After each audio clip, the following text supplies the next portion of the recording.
Welcome the anointed ones. Power is terrified not of exposure, but of recognition. That one line is why the 33rd degree Masons can't sleep at night. It isn't the shadows they hide in that betray them. It's the fact that someone like you, chosen one, can see through the shadows as if they were glass. And here's a curious fact to set the stage. Neuroscientists have found that recurring nightmares often stem from unresolved guilt. Think about that. The higher the degree, the deeper the rituals, the heavier the guilt. Now imagine sitting at the top of a pyramid, draped in secrecy, only to be haunted by the very soul you once underestimated. What unnerves them isn't your resistance, it's your recognition.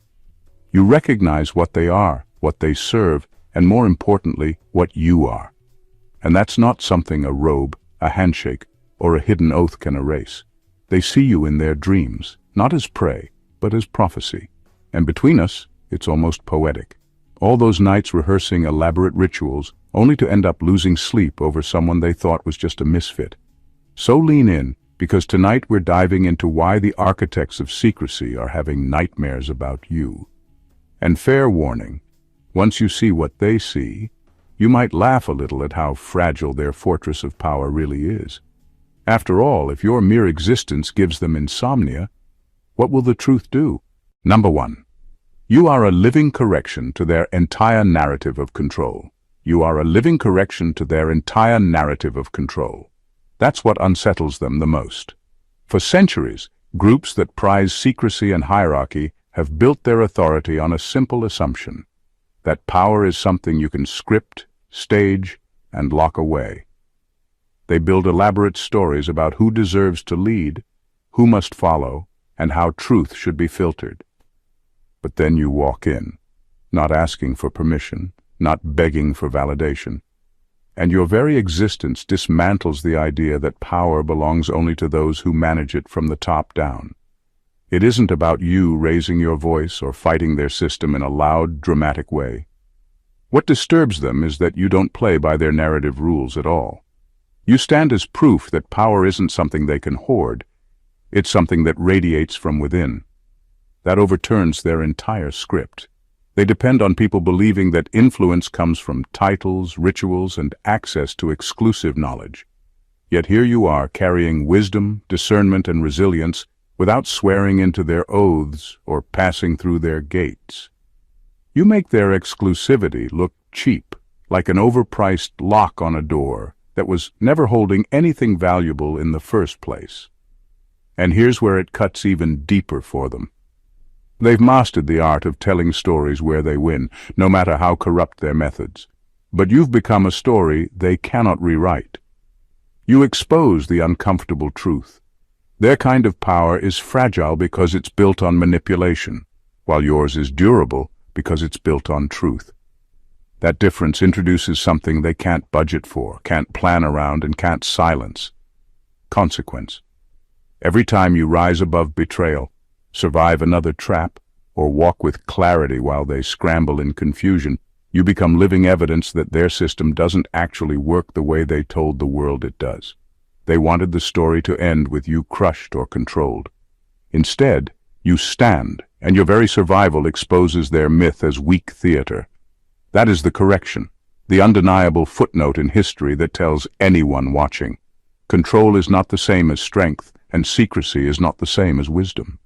That realization is what keeps them awake, staring into the dark, knowing they can't outmaneuver truth once it's embodied in a person who refuses to bow. Number 2. Your presence rewrites secrecy into liability, not advantage. Secrecy only works when people treat it like a suitable trade-off. You give up a little transparency, and in return you get competence, order, and protection. For groups that built their identity on hidden rituals and closed doors, secrecy was sold as a feature, not a flaw. But when you shine a steady, consistent light on one pattern of concealment, secrecy stops being an advantage and becomes the clearest sign that something is rotten. Once a single hidden thread is pulled, the whole garment starts to tear and their carefully curated image unravels. They relied on secrecy because it let them frame every failure as an exception and every complaint as the result of ignorance.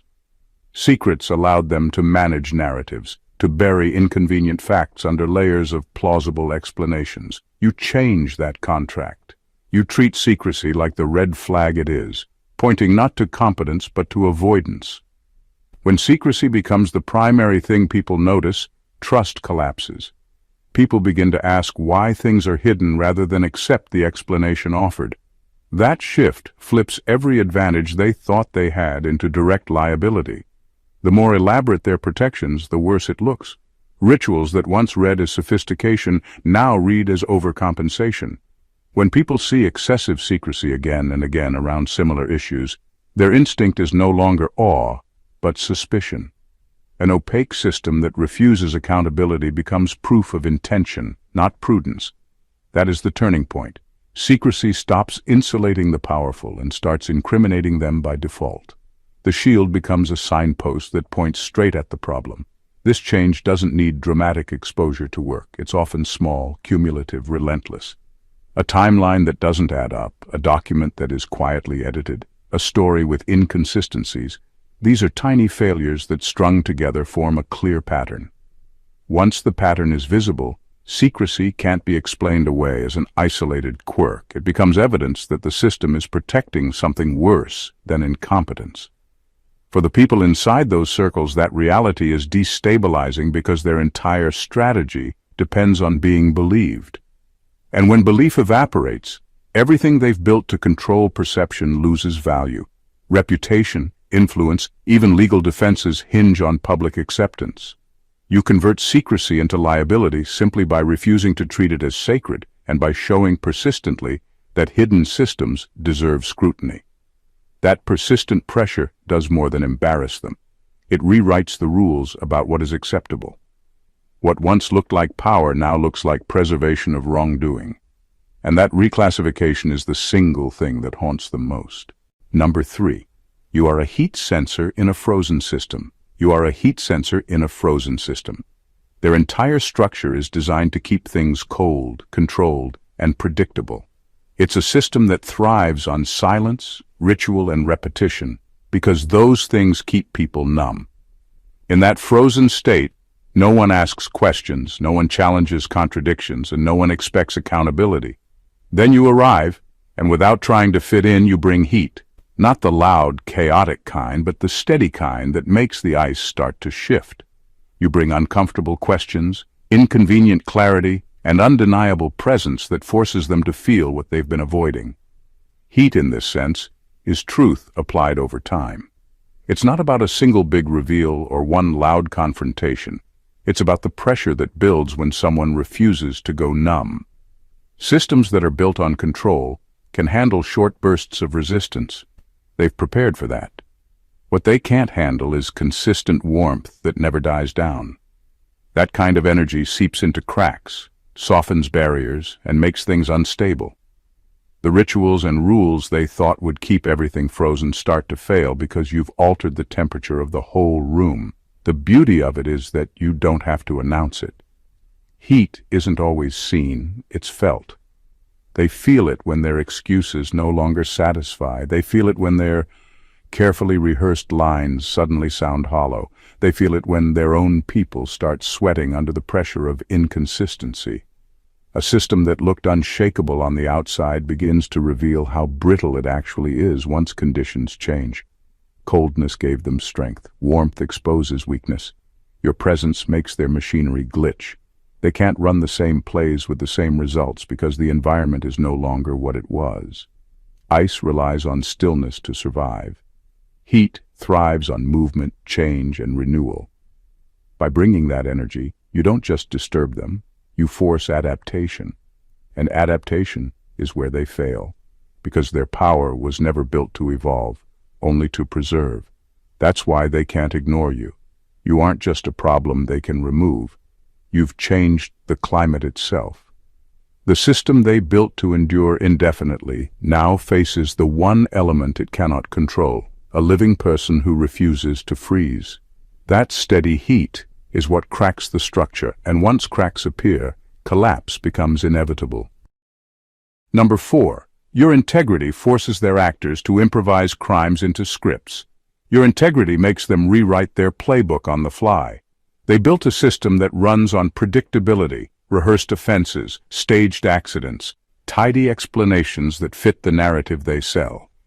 Those scripts let them move in public with confidence because every actor knows the lines, the exits, and the cover story. Your refusal to participate in their choreography forces them out of rehearsal and into improvisation. And improvisation is the enemy of control. When they have to improvise, they stop thinking like strategists and start reacting like panicked actors. That's where mistakes happen. Timelines get patched with guesses. Alibis are stitched together with convenient memory lapses. Small details that were once ironclad suddenly wobble. A date, a message, a meeting that was never properly logged. Those slips are not accidents. They're the byproduct of a system losing its script. Your presence makes carefully engineered narratives brittle because you don't accept a neat version of events. You ask questions, you demand records, you hold conversations that don't match their rehearsed answers. Human error is their undoing. When someone starts to improvise, they betray themselves in ways their rehearsed actors never did. A witness who used to repeat the same line now qualifies their statement. A defender who once quoted the official story begins to hedge. Those tiny variations accumulate into a pattern that investigators, journalists, and ordinary people can read. Contradictions are the language of accountability. They translate lies into evidence. Your steadiness turns their improvisations into a map of where they failed and why. Worse for them, improvisation breeds suspicion inside their own ranks. When actors deviate, others notice. Trust fractures. People who once obeyed without thinking begin to wonder whether the next scene will ruin them.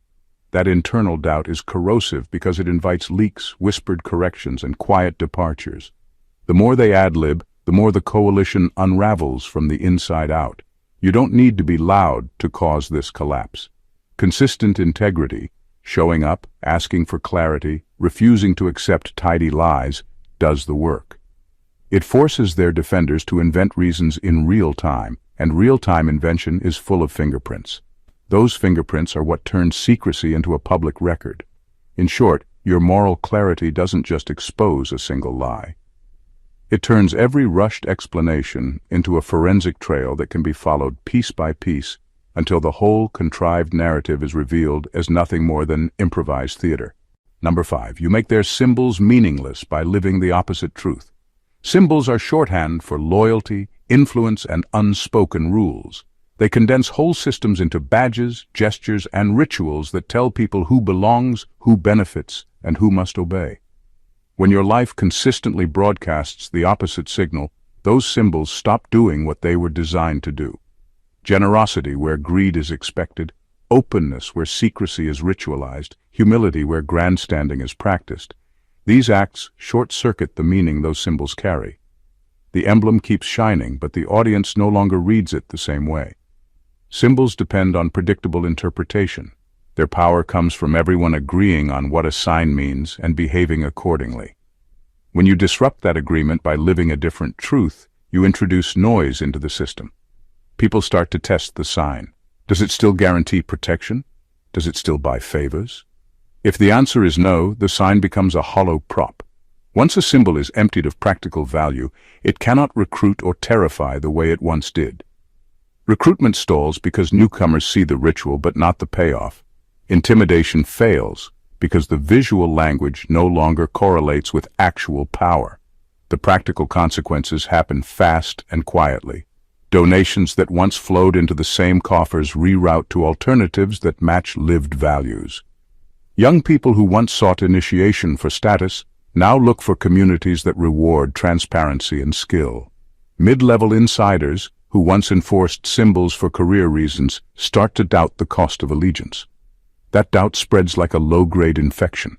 Loyalty declines, enforcement costs rise, and leaders must work harder to maintain the illusion.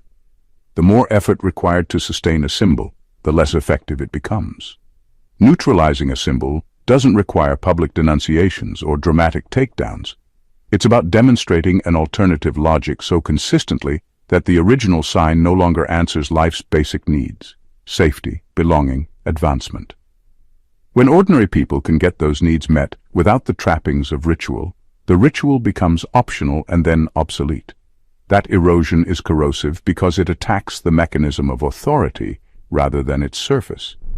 At the end of the day, symbols are only as strong as the behaviors that back them up. Living a truth that contradicts their coded meanings forces the system to prove its relevance or fade away. That choice, to shore up their myth or to adapt to reality, is not one they like to face.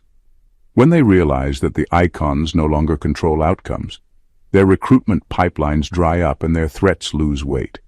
That shift, small at first and then irreversible, is what makes their symbols meaningless and their empire brittle.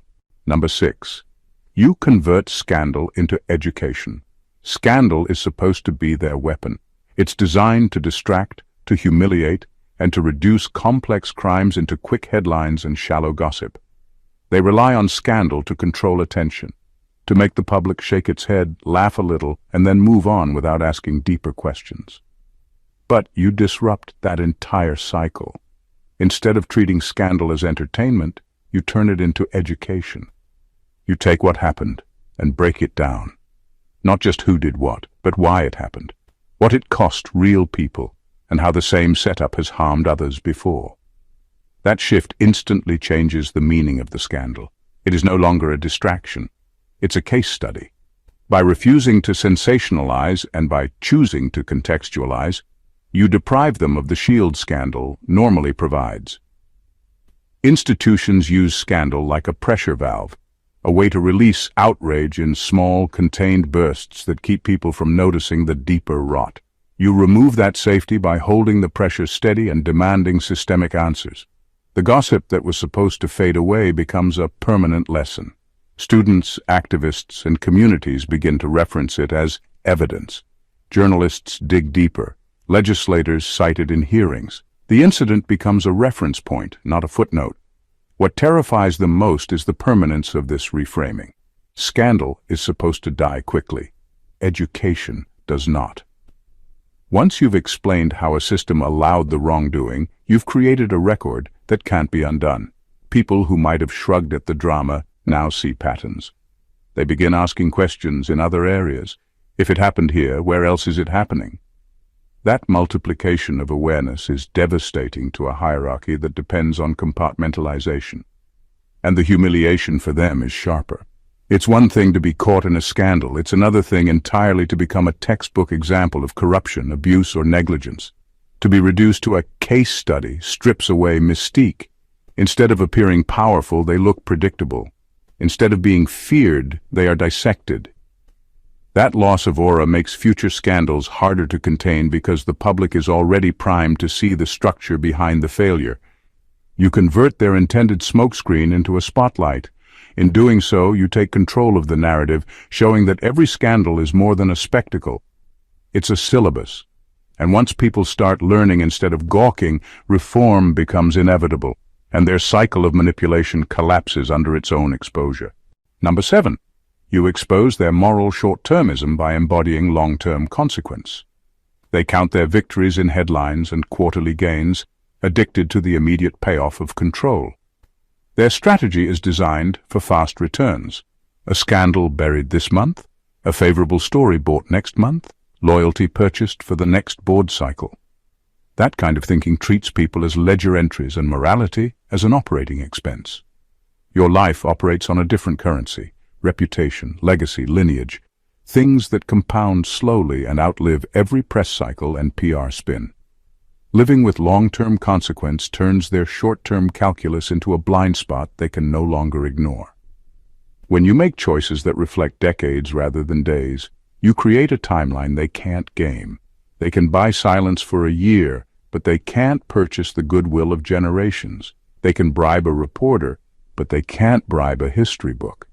Actions that look profitable now look costly later when reputations erode, privileges are questioned, and institutions are forced to answer for patterns. Your steadiness exposes the hollow center of their hustle. Short wins stacked on ethical debt eventually demand payment, and often the interest is reputational ruin. This exposure is practical, not poetic. Long-term consequence shows up as lost networks, fractured alliances, fewer recruits, and diminishing legitimacy. People start to reroute their loyalties towards institutions and leaders who demonstrate durable integrity. Students, donors, and new leaders favor systems that reward sustainable values, not those that chase headlines. That shift affects finances, influence, and manpower. Over time, their talent pool dries up because serious people refuse to anchor their futures to unstable moral ground. Those who profit from short-termism cannot easily model a future where their methods fail because their incentives end too soon. You, by contrast, force the timeline to extend. You raise the cost of every cynical shortcut by turning each incident into a data point in an unfolding record. That record is hard to monetize away because it accumulates in public memory, legal filings, archives, and community folklore. It changes how decisions are judged, not only now but by future stakeholders who inherit the consequences. Ultimately, your long-term stance reframes value. You demonstrate that integrity is a growth engine with compound returns, while manipulation is a debt machine with escalating interest. That realization is sobering for people built to profit from immediate gains, because it means today's advantage might be tomorrow's downfall. Living consequence forces them to reckon with a future where their strategies no longer serve them, and that prospect is worse to them than any immediate loss. Number 8. You are the narrative they forgot how to erase elegantly. Their power depends on being able to remove people from a story without leaving fingerprints. They perfected quiet exits, friendly resignations, edited records, and slow reputational attrition until the person simply evaporated from memory. That method is elegant because it looks like nothing happened, a tidy erasure that spares public scandal and preserves the machinery of authority. You break that elegance by refusing to be tidy. You build a record that won't be shelved, a chorus of voices that won't be muted, and a communal memory that refuses to play along with their deletion plan. Durable evidence is the simplest part. Timestamps, emails, receipts, recordings, legal filings. When you gather and safeguard those things, you remove the wiggle room that allows people to rewrite history. But it's more than documents. Testimony matters because people remember differently when they speak for themselves and for each other. When individuals tell the same story across time and space, their words cross-verify.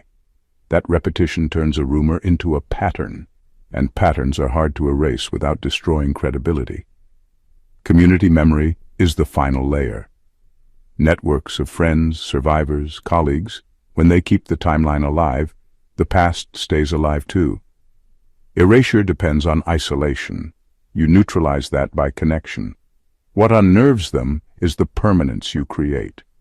Their playbook relies on the idea that time blunts outrage and public attention will shift. They count on memory to dim. You refuse that timetable. Every testimonial, archive, and public retelling is a living anchor. It means future journalists, historians, and investigators will find a trail that leads back to the truth. It means future victims won't be the first to speak because the account already exists to support them. That continuity turns what was once private and erasable into civic property. This destroys their calculus for control because it raises the stakes beyond quick reputational cleanups. They can't simply move a person aside and assume the discomfort will fade. Each attempt to erase is now a fresh entry in the public record. Who tried it, how it was done, who covered for it. Attempts at elegant removal become evidence of intent. The act of erasing becomes another thing to be catalogued, analyzed, and judged. The result is paralysis and overreach. They either stop trying to erase for fear of adding to the record, or they double down and make mistakes that produce even more evidence. Neither choice is good for them. You, by refusing to be silently removed, make accountability operational. You change the rules from "we decide what to forget" to "the record decides what is true." That shift ends the era of elegant disappears and replaces it with a future where history is written by facts, not by hidden hands. Number 9. You turn their allies into liabilities by redistributing loyalty. Networks depend on a steady flow of loyalty the way a machine depends on oil. Everyone knows their place, the favors are exchanged, obligations are kept, and the wheels keep turning. When you start redirecting that loyalty, shifting it away from fear and obligation and toward truth and conscience, the whole lubrication system clogs. People who once acted predictably out of duty or self-preservation find themselves pulled in a different direction. That shift turns reliable allies into unpredictable liabilities almost overnight. Loyalty redistributed doesn't look like a dramatic coup. It looks like small choices multiplied. One person refuses to cover a lie, another stops forwarding a smear, a third speaks up at a private meeting. Each choice is minor on its own, but together they change the calculus of the coalition. Leaders who counted on automated obedience now face messy negotiations and whispered dissent. That internal friction makes the coalition inefficient and paranoid. Time and energy that were once spent on expansion and control are suddenly diverted to damage control and loyalty audits. The psychological effect is brutal. People who built careers on faithful service begin to reassess risk. If loyalty no longer guarantees protection, the cost-benefit of staying changes. Some will defect quietly, taking knowledge and relationships with them. Others will panic and overcompensate, implementing stricter controls that only fuel resentment. Both outcomes are bad for the network. Defections leak secrets and talent. Overreactions create a policing culture that devours trust and slows decision-making. Either way, internal cohesion frays. Redistributing loyalty also produces visible public consequences. When former enforcers or insiders stop defending the script, the narrative the network relies on collapses in real time. Journalists and watchdogs notice when spokespeople hesitate or when spokespeople's stories don't match. Those fissures validate outside scrutiny and encourage more people to speak. As more insiders shift allegiance toward conscience, the cost of continued allegiance rises for everyone else. People begin to ask whether their own futures depend on being part of a collapsing machine or on aligning with emerging norms of accountability. Networks respond with purges and intimidation, but those tactics backfire when loyalty has already been redirected. Purges create martyrs and amplify grievances. Intimidation breeds covert resistance. Paranoia becomes the dominant emotion inside the group, and that paranoia is corrosive because it makes them suspicious of their best people. In short, by turning loyalty into a choice rather than a command, you weaponize the network's own human capital against it. What once reinforced power now undermines it, and the resulting internal chaos breaks the machinery far more efficiently than any external critic could. Number 10. You make their expertise look like superstition. They built their authority on the illusion of exclusive knowledge. Layers of jargon, coded language, and insider rituals gave the impression that they understood things ordinary people never could. That mystique kept outsiders in awe and insiders obedient, because it implied access to a rare intelligence that couldn't be questioned. But mystique only works as long as outcomes match the claims. When you demonstrate results without the jargon, when your clarity outpaces their complexity, the illusion shatters. What they called expertise starts to look like superstition dressed in ceremonial robes. This exposure is devastating because it strips the performance of its payoff. People begin to notice that their elaborate knowledge doesn't translate into real progress. Their symbols and phrases sound impressive, but the promises don't hold. Meanwhile, your choices, grounded in discernment and lived truth, consistently produce better results. Healing where they caused harm, clarity where they created confusion, growth where they manufactured stagnation.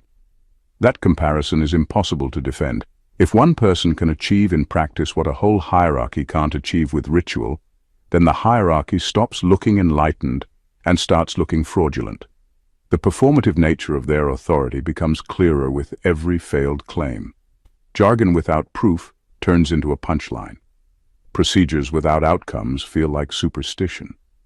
Eventually, even their own people start to lose faith. Some stay out of fear, but others quietly admit what's obvious. If the system can't deliver, why keep pretending it can? That disillusionment is contagious. The aura of expertise erodes from within before it collapses from without. The deeper problem for them is that authority without advantage cannot sustain itself. They thrived on being the only ones with answers, but once it's clear that they can't solve problems, the foundation crumbles. Respect drains away, recruitment stalls, Influence dwindles. Outsiders who once deferred to them start asking harder questions. Insiders who once defended them start calculating exit strategies. And the hierarchy that depended on unchallenged belief finds itself with nothing but empty rituals and outdated language. By demonstrating outcomes instead of rhetoric, you create a new standard for what authority should look like. Function, not performance. That shift makes their elaborate theater irrelevant. Once the curtain is pulled back and the audience sees the tricks for what they are, no amount of ritual can restore the illusion. Their expertise doesn't look sacred anymore. It looks like superstition, and superstition has no place in a world where truth is proving itself in real time. Number 11. You weaponize normality against grandeur. Grandiosity thrives on spectacle. It needs to feel larger than life so that people bow without questioning. The robes, the titles, the carefully staged appearances, all of it is designed to keep ordinary people in awe, too intimidated to ask basic questions. But the power of grandeur only works if the ordinary feels powerless.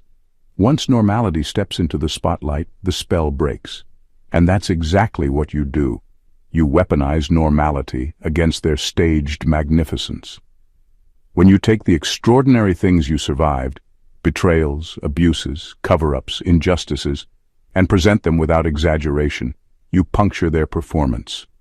By saying, yes, this happened, and here's how we deal with it, you strip away the aura of untouchability they hide behind. Their goal was to make every harm seem so complicated, so unspeakable, so beyond the reach of ordinary remedies that no one dared challenge them. But when you treat those same events as navigable, explainable, and solvable, you reveal that their grandeur was a disguise for fragility. Normality becomes a weapon because it cuts through pretense.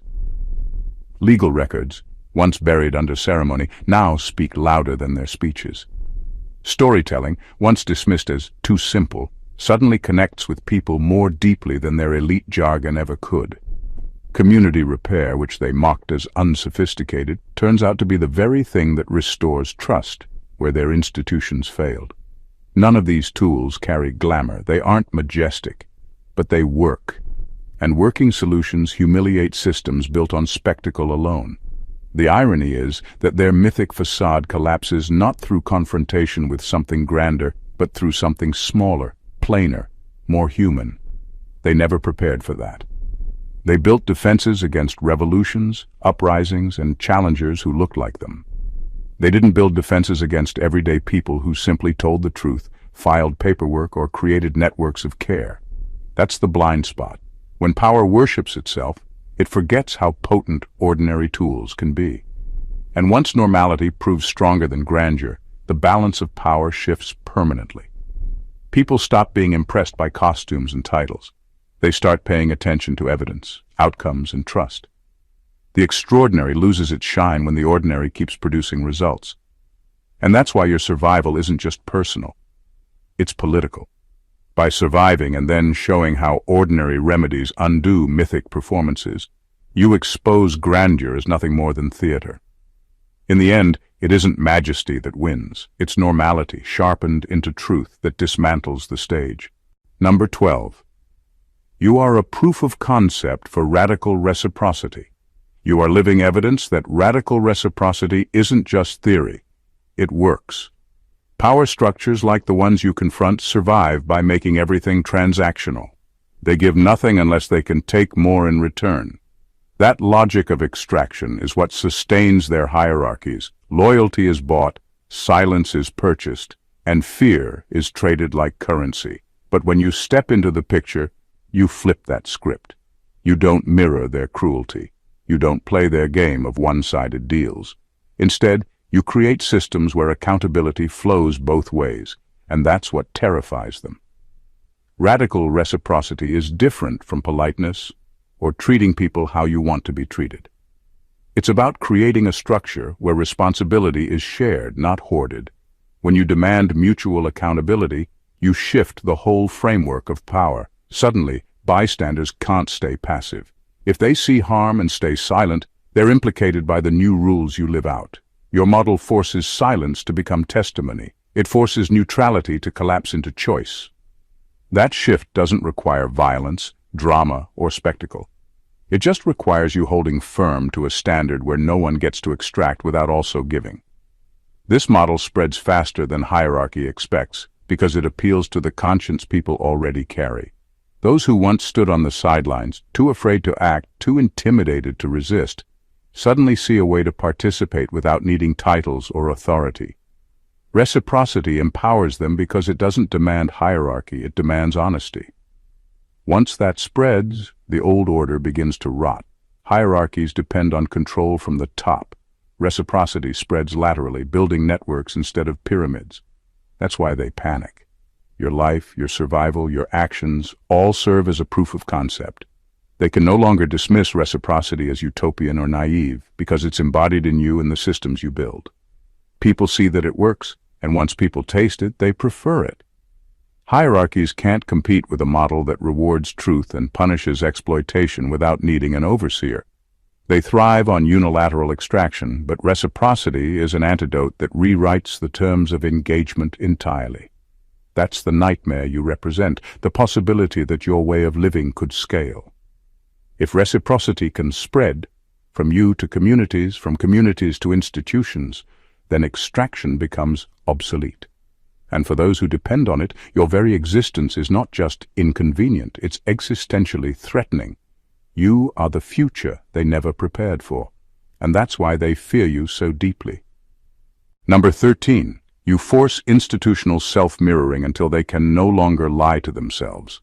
Institutions, no matter how powerful, are addicted to self-flattery. They survive by writing polished internal stories about who they are: noble, indispensable, historic. These narratives aren't just propaganda for the public, they're propaganda for themselves. They tell the same lie so often that they begin to believe it because believing it allows them to operate without shame. But your presence disrupts that cycle. You don't just demand accountability from the outside, you force them to turn the mirror inward until they can no longer maintain the lies they whisper to themselves. This kind of pressure is corrosive to their comfort. When you keep pulling truth into the light, institutions are forced to conduct audits, issue reports, accept resignations, or stage public reckonings. And the truth is, none of those outcomes are natural for them. Left alone, they would endlessly recycle their internal myths. But your existence as an unflinching reference point forces them to test their stories against reality. When the numbers, the facts, and the testimonies don't line up with the glowing image they've been selling, they have to make a choice: reform or implode. That choice is what terrifies them, because both outcomes strip them of control. If they reform, they admit their past deceptions. If they implode, they lose their grip entirely. Either way, the old story dies. And the death of that story is not a minor inconvenience. It's a foundational collapse. Institutions rely on predictability, the assurance that their myths will continue unchallenged and their machinery will roll on uninterrupted. You break that comfort by showing that the machine can jam, stutter, or break under the weight of its own hypocrisy. What makes this even more unsettling for them is that you don't need to storm their halls or overthrow their leaders. You simply hold the line of truth so persistently that they eventually have to confront themselves. It's a slow burn that produces the same result as a revolution: power shaken, hierarchies destabilized, illusions shattered. The most dangerous battlefield isn't the one they can prepare for with lawyers or guards. It's the one inside their own conscience. That's why they lose sleep over you. You aren't forcing them to face you. You're forcing them to face themselves. And when an institution has to stand unmasked before its own reflection, the facade cannot survive. In the end, it either bends toward truth or breaks under denial. But either path leads to the collapse of the false narrative they depended on. Number 14. You become the living index of history's revision, not its rumor. Becoming the living index of history's revision means you stop being a rumor and start being a record. Rumors drift and die. Records persist. When you gather facts, stitch them into a clear timeline, and make that timeline available to others, you turn fleeting gossip into an anchored truth. That truth doesn't depend on memory or opinion. It depends on documents, testimonies, and verifiable links between cause and consequence. Once that chain exists, it becomes a reference point for journalists, historians, and ordinary people who want to understand what really happened. This is more than keeping receipts. It's about shaping how events are remembered and used. A headline can shock a day, but a documented account shapes decades. Reports, sworn statements, emails with timestamps, public archives. These tools translate messy experience into something future generations can read and verify. That matters because power often survives by rewriting the past, erasing inconvenient names, softening timelines, calling harm complex until it fades. You prevent that rewriting by insisting that facts be recorded in a way that resists tidy edits. The effect on institutions is grave. Their real dread is not a scandal that passes, but an enduring record that others can cite. Reputation depends on selective memory. Once memory is broad and accurate, reputation becomes accountable. People who once benefited from selective forgetting now face a living ledger that shows patterns, not isolated incidents.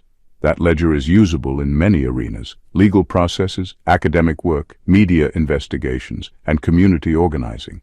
Each citation multiplies the original account's power and makes it harder for the institution to slip back into denial. This approach also changes how survivors and witnesses behave. When they see a durable record already exists, they feel safer coming forward because their testimony no longer stands alone. New voices add corroboration instead of noise. That cumulative effect turns individual pain into public evidence. It deprives the powerful of plausible deniability, because denial no longer rests on absence of proof, but on the credibility of the record itself. Finally, becoming a living index shifts the moral economy. Power that once counted on ephemeral influence now faces documented accountability. Legacy becomes a ledger. Histories written with care transform private injustice into public knowledge. That finality is intolerable to those who profited from ambiguity. They can weather a bad headline. They cannot swallow a meticulously kept chronicle that future readers will use to judge them. Being the index of history's revision is not grandstanding. It is insisting that truth outlasts their lies and that enduring truth is the endgame of justice. All of this comes down to one undeniable truth. You're not merely surviving the games of power, secrecy, and manipulation. You are rewriting the rules entirely. Every move you make, every truth you hold, every act of integrity, and every piece of evidence you preserve chips away at the illusions they built. You expose lies, dismantle symbols, neutralize fear, and force systems to confront themselves. You turn scandal into education, secrecy into liability, and ritual into superstition. By embodying long-term consequence, radical reciprocity, and living proof of historical accuracy, you shift the balance of power without ever needing to play by their rules. The people and institutions who once relied on manipulation and control now face a reality they cannot control. Their carefully constructed hierarchies crumble not because of force, but because you hold a mirror that reflects both their actions and the alternative. A world where integrity, clarity, and accountability actually matter. Ordinary tools become extraordinary weapons, and your steadfast presence converts fear into reflection, silence into testimony, and rumor into irrefutable record. You do not just exist within history, you shape it, leaving a trace that cannot be erased or rewritten. This is the ultimate disruption. You are a living correction to their narrative, the proof that truth has durability while deceit does not. They may have thrived on secrecy, ritual, and intimidation, but you thrive on clarity, honesty, and evidence. Where they gambled on short-term wins, you invest in consequences that compound across decades. Where they relied on awe, you rely on ordinary acts elevated to extraordinary effect. And through every challenge, every attempt to undermine you, you expose their weaknesses and turn them into lessons for everyone watching. So remember this. Your existence is not just survival, it is transformation. You are the force that renders secrecy impotent, symbols meaningless, and hierarchies unstable.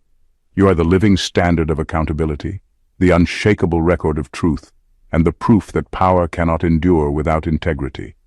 They can have their rituals, their titles, and their illusions. You have reality on your side, And that is a power no one can erase. Stand firm, continue building, and let the record reflect who you really are. If you found this perspective as revealing as it should be, subscribe, like, comment, and share so more people can witness what it truly means to be unstoppable. If this spoke to you and opened your eyes to what it truly means to stand unshakable, don't keep it to yourself. Subscribe to the channel to stay connected to the truths others try to hide. Hit the like button to show your support.